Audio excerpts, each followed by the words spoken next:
तो hello my dear student, welcome to my YouTube channel Pramod science classes. Student, इस video में हम सब क्लास 12th के जितने भी विद्यार्थी प्री बोर्ड का इंग्लिश का पेपर देने वाले हैं मेरे प्यारे बच्चों, उनके लिए यह प्री बोर्ड का पेपर बहुत इंपॉर्टेंट है।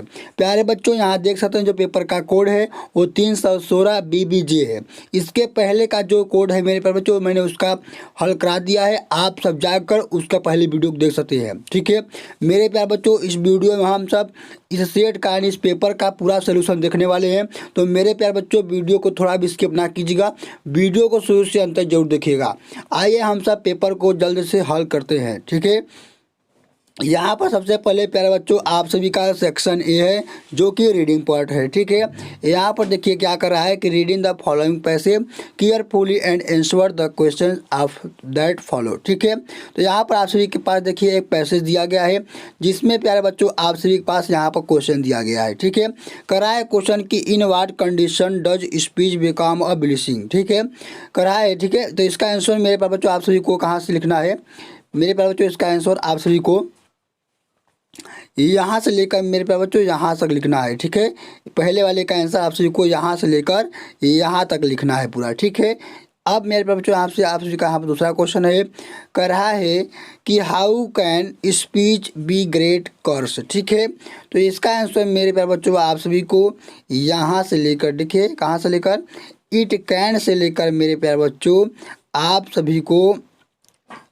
को 11वीं तक लिखना है। कहाँ तक लिखना है? 11वीं तक लिख देना है। ठीक है, सारे क्वेश्चन मेरे प्यारे बच्चों आप सभी के लिए बहुत इंपॉर्टेंट है। ठीक है, अगला यहाँ पर है कि why should we use word carefully. ठीक है, तो इसका आंसर आप सभी को स्टूडेंट कहाँ से लिखना है, यहाँ से लेकर कहाँ से वेयर से लेकर मेरे प्यारे बच्चों यहाँ तक, इसका कहाँ तक साउंड प्राइड तक लिखना है। ठीक है, तो इसका आंसर आप सभी को इस तरीके से लिख देना है। अगला यहाँ पर कह रहा है कि speech is not a gift explain. कह रहा है कि स्पीच गिफ्ट नहीं है, इसे एक्सप्लेन कीजिए। ठीक है, फिर अगला कह रहा है कि राइट द अपोजिट फॉर ब्लीसिंग, यानी ब्लीसिंग का अपोजिट क्या है। तो मेरे प्यारे बच्चों जो ब्लीसिंग का अपोजिट है वो क्या है? कर्स है। क्या है? कर्स है। यहाँ पर क्या है? कर्स है। ठीक है, यानी ब्लीचिंग का जो अपोजिट है वो क्या है? कर्स है। ठीक है, अगला यहाँ पर कर रहा है कि एक्सप्लेन द अंडरलिंड पोर्शन। ठीक है, फिर यहाँ पर कर रहा है कि what do you mean sleep the tongues. ठीक है, तो इसका आप सभी को आंसर लिख देना है बहुत अच्छे तरीके से। ठीक है, अगला यहाँ पर देखिए आप सभी का क्या कर रहा है कि राइट सेक्शन बी है जो कि राइट पर्सन है। यहाँ पर क्या कर रहा है कि write a article on any one the following topic in about 100 से 150 वर्ड। ठीक है, यानी 100 से 150 वर्ड में आप सभी को क्या करना है, तीनों में से एक पर किसी एक पर क्या करना है, आर्टिकल से लिखना है, जो कि पूरे 10 नंबर आप सभी को मिलेगा। पहला है माई लव इंडिया, दूसरा है कि पॉलिसर ऑफ रीडिंग बुक्स, तीसरा है साइंस इन सर्विस एक माई मैनकाइंड। ठीक है, तो तीनों में से एक पर आप सभी को क्या करना है मेरे प्यारे बच्चों, आप सभी को इसमें क्या करना है, आर्टिकल तैयार कर लेना है। ठीक है, यही आर्टिकल आप सभी के प्री बोर्ड एग्जाम में पूछा जाने वाला है। अगला यहाँ पर है कि write a letter to your कॉन्स क्या करें, congratulating him on the success in an examination, या फिर इसमें करा है कि write an application to the principal your college requesting for certificate of date of birth and good character. ठीक है, यानी चरित्र प्रमाण पत्र और जन्म प्रमाण पत्र के लिए क्या कीजिए, एक आप सभी को प्रिंसिपल को क्या करना है, पत्र लिखना है। ठीक है, तो दोनों में से एक पर क्या करना है, किसी एक पर क्या करना है, आप सभी को पत्र लिखकर तैयार करके जाना है। सेक्शन सी है यहाँ पर जो कि ग्रामर पर्सन है, पर कह रहा है इसमें कि choose the correct option to answer the following question. ठीक है, 10 नंबर का है, पूरे 5 क्वेश्चन है जो कि प्रत्येक क्वेश्चन 2-2 नंबर के है। पहला यहाँ पर क्वेश्चन करा है कि the person how does not believe in the existence of God in called. करा है वो आदमी जो क्या कहता है भगवान में विश्वास नहीं रखता है, उसे क्या कहते हैं। तो मेरे प्यारे बच्चों इसका जो राइट आंसर है ऑप्शन नंबर तीसरा है अथिस्ट। अथिस्ट का मतलब होता है नास्तिक। ठीक है, जो ईश्वर में विश्वास नहीं रखता उसे नास्तिक कहते हैं, तो उसे क्या कहते हैं, अथिस्ट कहते हैं। ठीक है, अगला यहाँ पर क्वेश्चन है प्यारे बच्चों, क्या कर रहा है सी वाला क्वेश्चन करा है कि द एटोनिम फॉर हम्बल इज, ठीक है। तो मेरे पास जो हम्बल का क्या करना है, एटोनिम्स क्या करना है आप सभी को बताना है। तो यहाँ पर जो इसका राइट आंसर प्राउड है, क्या है, प्राउड है। ऑप्शन नंबर तीसरा क्या यहाँ पर राइट आंसर है। अगला यहाँ पर कर रहा है कि the synonyms of honest is. तो इसका जो क्या करा है कि हॉनेस्ट का आप सभी को क्या सिनोनिम्स लिखना है। तो यहाँ पर जो ट्रूथफुल है ये क्या है, हॉनेस्ट क्या क्या है, सिनोनिम्स है। इसका Raju right answer option number क्या है यहाँ पर तीसरा आंसर है, ठीक है। अगला आप यहाँ पर स्टूडेंट है कह रहा है कि ये वाला कि 4 सेंटेंस आर गिवन फ्लो। यहाँ पे देखिए आप को 4 सेंटेंस दिए गए हैं। कराए करेक्ट विच वन इनकरेक्ट, इनमें से कोई एक क्या है इनकरेक्ट है, मतलब कि गलत है, ठीक है। कोई एक सेंटेंस गलत है उसे क्या पहचानिए। तो देखिए यहाँ पर क्या है कि the cow is a useful animal, माने ये क्या यूजफुल उपयोगी क्या जानवर है गाय, तो ये ठीक है। यहाँ पर कि यूजफुल के साथ एन ए लगा है, ये भी ठीक है। Cry he is an honest man, तो ये भी देखिए हॉनेस्ट के साथ एन लगा है, ये भी ठीक है। यहाँ लिखा है he is marking a noise, ये भी क्या है ठीक है। क्राई तीसरा वाला कि he give me an useful book, देखिए यहाँ पर जो ये क्या है स्वर है, यूज क्या है एक स्वर है तो इसके साथ एन लगा है, ठीक है। यहाँ पर क्या लगा ए लगा होना चाहिए, ठीक है। तो इसी प्रकार से यहाँ पर देखिए एन नहीं रहेगा तो ये क्या है सेंटेंस जो है इनकरेक्ट है। तो इसका जो राइट आंसर है ऑप्शन नंबर यहाँ पर क्या है तीसरा जो है ये राइट आंसर है, ठीक है। अब आते हैं स्टूडेंट हम सब यहाँ पर ग्रामर पर्सन की ओर।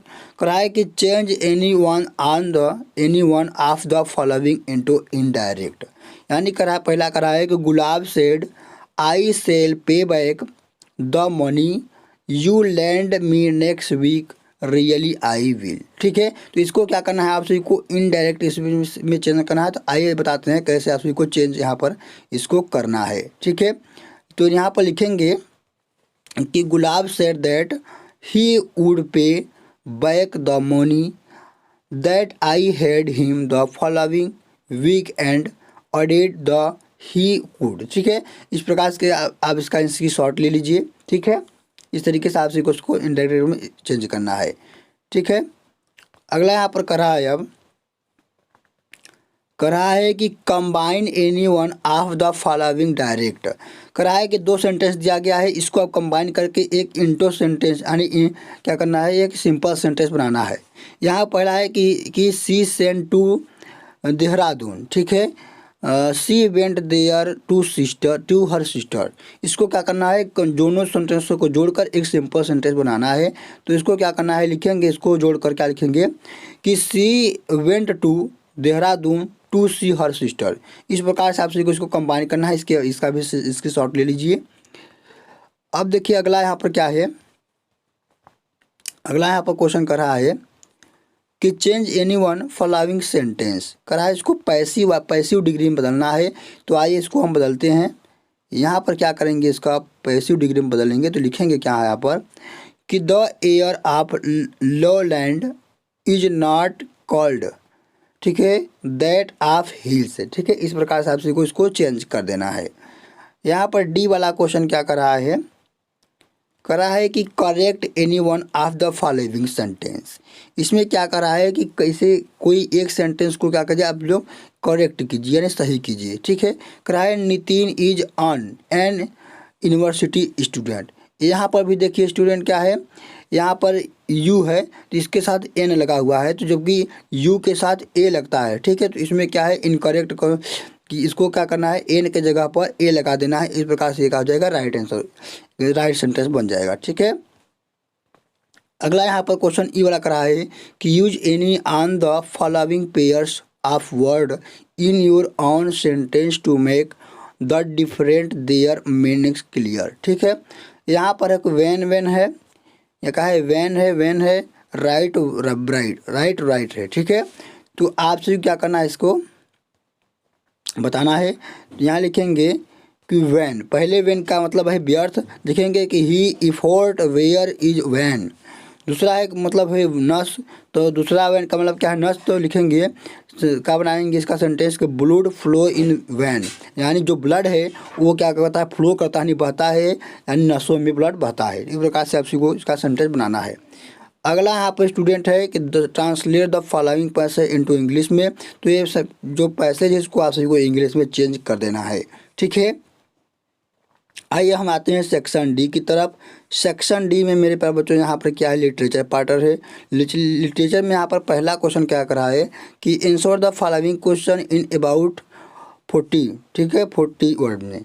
तो आप सभी को क्या करना है, इसको 40 वर्ड में क्या करना है, इसका आंसर देखना है। पहला है कि what is Saheb looking for in the garbage dumps, ठीक है। तो आप सभी को इसका आंसर देना है। तो आइए मैं आप सभी को इसका आंसर दिखाता हूँ। यहाँ पर आइए आप लोग इसकी शॉर्ट मान लीजिए, ठीक है, इसका दोनों का इसकी शॉर्ट रख लीजिए, ठीक है। इसी प्रकार से यहाँ पर बी वाला क्वेश्चन क्या कर रहा है, correct what the example the national integration the that the author refers to, ठीक है। तो इसका भी क्वेश्चन का आप सब यहाँ पर इसकी शॉर्ट ले लीजिए, ठीक है। अब यहाँ पर अगला आप सभी का क्वेश्चन है 8वां वाला, क्या कर रहा है कि freedom from fear is more important than legal justice for poor. Do you think that the poor of Indian are free from fear after independence.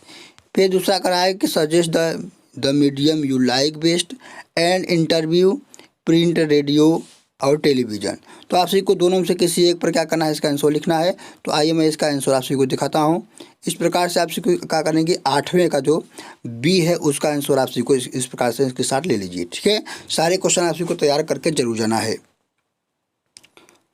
अब यहाँ पर देखिए 9वां वाला क्वेश्चन कर रहा है कि read the following exact carefully and answer the question for that follow, ठीक है। यहाँ पर आप सभी के पास एक क्या दिया गया है, पैसेज दिया गया है, जो कि कर रहा है कि इसको पढ़कर इसके नीचे दिए गए क्वेश्चन का आंसर दीजिए। तो पहला क्वेश्चन कह रहा है कि name the poem the poet, यानी इस पोयम का नाम लिखिए और इसके पोएट का नाम लिखिए। तो इसके पोयम का जो नाम है मेरे पास जो क्या है, इस पोयम का जो नाम है वो क्या है, कीपिंग क्वाइट है। और कीपिंग क्वाइट के जो पोएट हैं वो कौन है, पाब्लो नेरूदा जी हैं, ठीक है। तो इस प्रकार से आप सभी को क्या करना है, इसका आंसर यहाँ पर लिख देना है। लिखेंगे कि the poem is keeping quiet and poet is Pablo Neruda, ठीक है। दूसरे का भी आंसर इस तरीके से लिखेंगे, तीसरे का भी, इसका भी आप इसके शॉर्ट ले लीजिए, ठीक है। इस प्रकार से आगे आते हैं अगले क्वेश्चंस की ओर। अगला यहाँ पर क्वेश्चन 7वां वाला ना 10वां वाला कर रहा है, क्या है कि right the central idea any one of the following poem. 3 poem दिया गया है, माई मदर एंड सिस्टर सिग और रोड साइड स्टैंड और थिंग ऑफ ब्यूटी। तीनों में से एक पर किसी आपको क्या करना है, सेंट्रल आइडिया लिखना है, ठीक है। तो आइए हमें इसका सेंट्रल आइडिया दिखाता हूँ। आप लोग इसका शॉर्ट लेकर इसको तैयार जरूर कर लीजिएगा, ठीक है। अब यहाँ पर आप सभी का 11वां वाला क्वेश्चन कर रहा है कि answer the following question in about 30 words. 2 question दिए गए हैं, दोनों में से किसी एक पर आप सभी को तैयार कर लेना है, ठीक है। तो इस तरीके से पूरे पेपर को आप सभी को तैयार करके जाना है।